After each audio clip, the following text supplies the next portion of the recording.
C'est l'Esprit Saint qui fait notre communion profonde avec Dieu. Jésus est mort, il est ressuscité et il va apparaître vivant à ses disciples, aux femmes aussi qui ont constaté que le tombeau était vide. Et là, nous voyons Jésus ressuscité apparaître aux deux disciples d'Emmaüs, comme on les nomme. Ils viennent de Jérusalem, ils ont assisté à la mort de Jésus et ils rentrent tout tristes parce qu'ils aimaient Jésus. Et ils ne le reconnaissent pas.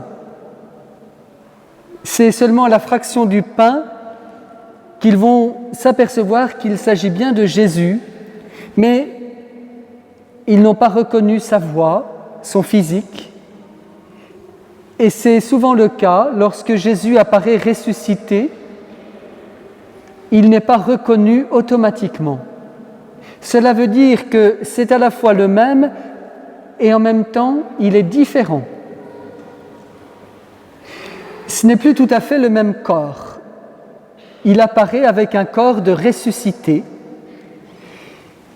et il apparaît, lui qui a été mis au tombeau, il est vraiment ressuscité. Des hommes et des femmes l'ont vu. Et c'est à partir de cette expérience extraordinaire que la foi au Christ va se répandre. Notre religion chrétienne n'est pas née d'une certaine construction de la pensée. Notre religion chrétienne est une religion historique.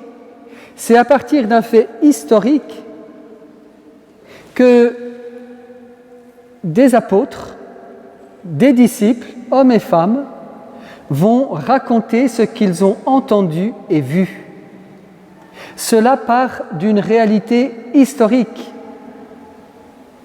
Et cette expérience vécue avec le Christ, ils n'ont pas voulu la garder pour eux-mêmes, ils ont voulu rendre témoignage de ce qu'ils avaient entendu et vu. Simplement, ce qu'ils voient de Jésus lorsqu'il est ressuscité n'est pas tout à fait ce qu'ils voient, ce qu'ils ont vu avant sa résurrection. Ce n'est plus tout à fait le même. Et d'ailleurs, Jésus, à plusieurs reprises, dit « Je dois rejoindre mon Père, mais je vous laisse mon Esprit Saint. » Désormais, la manière d'être connecté au Christ ne passe plus par les sens, l'ouïe, mais aussi la vue ou le toucher. Ce sont les sens qui nous permettent d'entretenir une relation les uns avec les autres. Nous ne sommes pas de purs esprits, nous avons besoin de nos sens pour communiquer. On se rend compte qu'après la résurrection, Jésus veut nous faire comprendre que désormais ce n'est plus par les sens que nous serons en connexion avec lui, en communication, mais c'est par son Esprit Saint.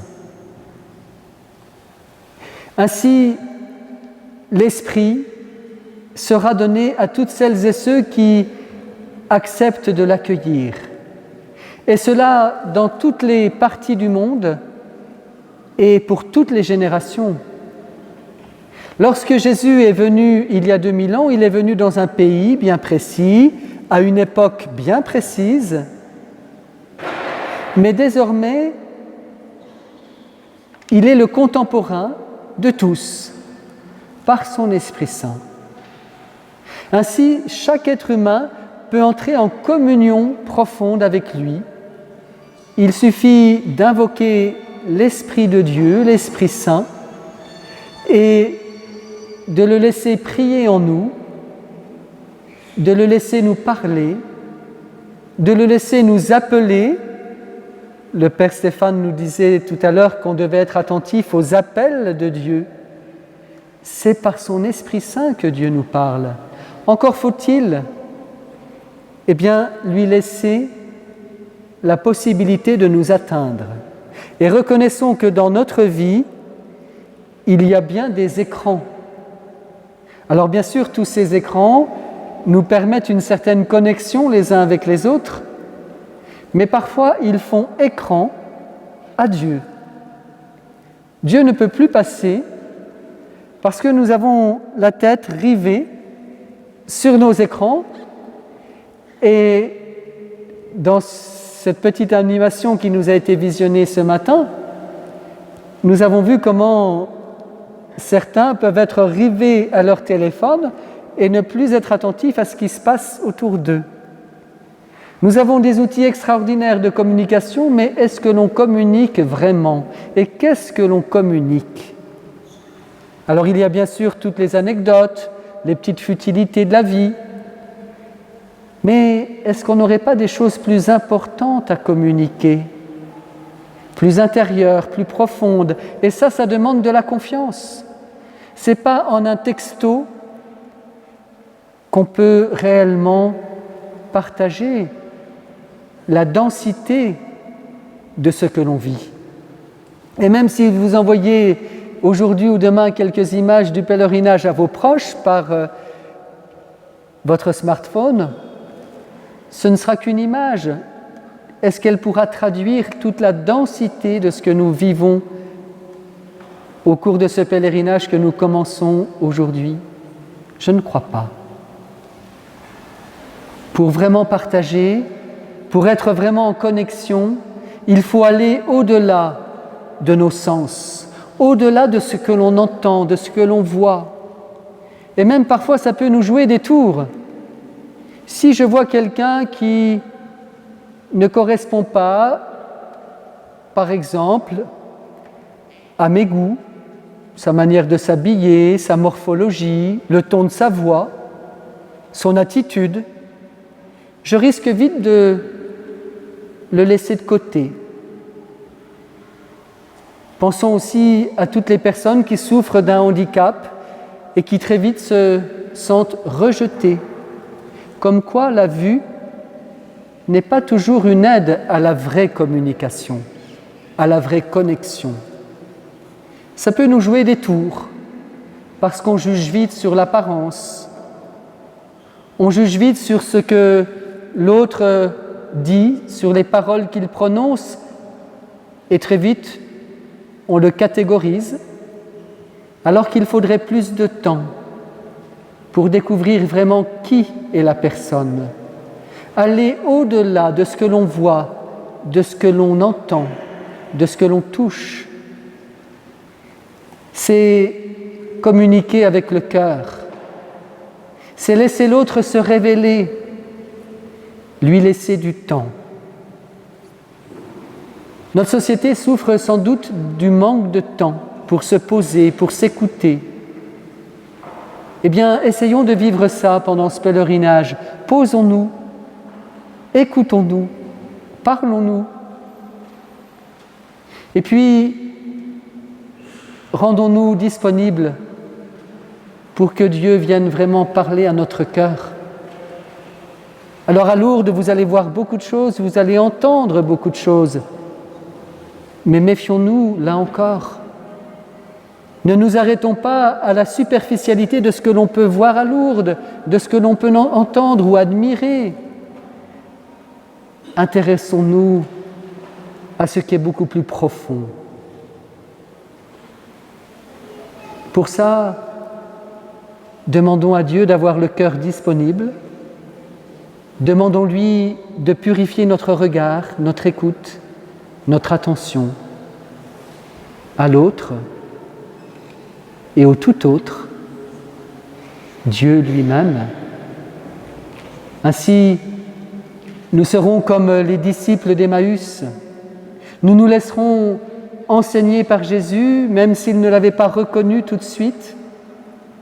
Leur sens leur a joué des tours, mais ils l'ont reconnu à la fraction du pain. C'est bien le Christ qui va se donner dans ce partage de l'Eucharistie que nous allons vivre maintenant. Les disciples d'Emmaüs venaient du lieu de la mort, Jérusalem. Eh bien nous-mêmes, nous sommes venus ici à Lourdes peut-être avec bien des images d'une humanité souffrante. Il y a toutes ces guerres à travers le monde. Nous en sommes informés par nos médias. Il y a dans les familles des souffrances que vous portez certainement pour les uns et les autres. Il y a les soucis de la vie. Il y a tout ce qui s'apparente en quelque sorte à la mort, à la souffrance. Eh bien, nous venons aussi, comme les disciples d'Emmaüs, de tous ces lieux où nous sommes témoins d'une humanité meurtrie. Mais Jésus marche avec eux. Comme il marche aujourd'hui avec nous pendant ce pèlerinage. Et il veut que nous ne n'oublions pas que c'est vers la vie que nous marchons. C'est vers cette vie nouvelle des enfants de Dieu que nous nous dirigeons. Nous sommes déjà capables de vivre de cette vie nouvelle du ressuscité à travers nos choix de vie, à travers nos paroles, nos actions. Et bien que ce pèlerinage soit le moment où le Christ vient rejoindre chacun d'entre nous et vienne lui ouvrir son cœur au mystère de son amour. Amen.